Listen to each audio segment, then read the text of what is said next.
Hi mga lods, welcome to my vlog. Ayan, gagawa naman tayo ng gupit na ulit na mid feed mga lods. Ayan, isi-share naman natin kung paano tayo magupit ng isang gupit na mid feed. Ayan mga lods, gumawa muna tayo ng guide para alam natin kung hanggang saan tayo gugupit mga lods. Ayun, atin muna siyang lagyan ng parang guhit at dahan-dahan nating itataas yan mga lods. Make sure lang na huwag masyadong maitaas at baka mahirapan na tayo humabol mga lods.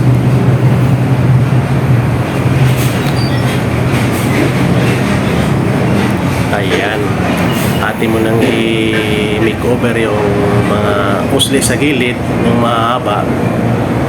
At ayan.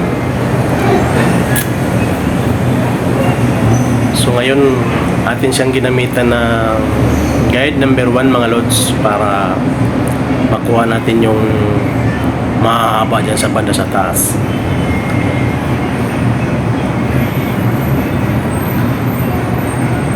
Ayan.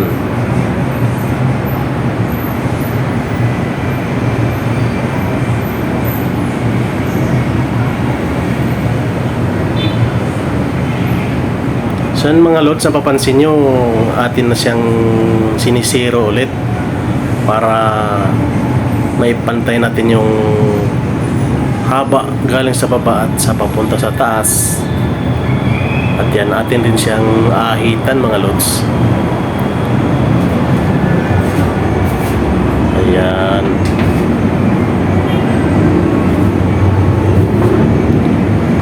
So atin lang aayusin ang ating pagkuha dyan sa bandang baba at ating kukuhanin yung mga usli dyan. Yan, kung napapansin nyo ating nililinisan para makita natin kung asaan pa yung mga di natin napuputol na buhok mga lods.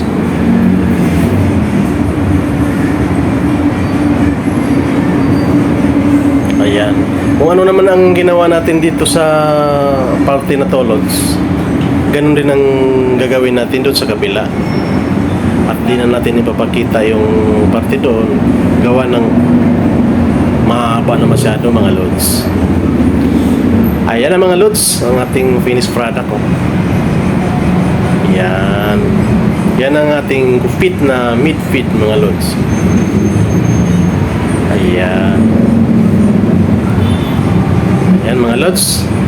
Thank you for watching mga lods. See you soon sa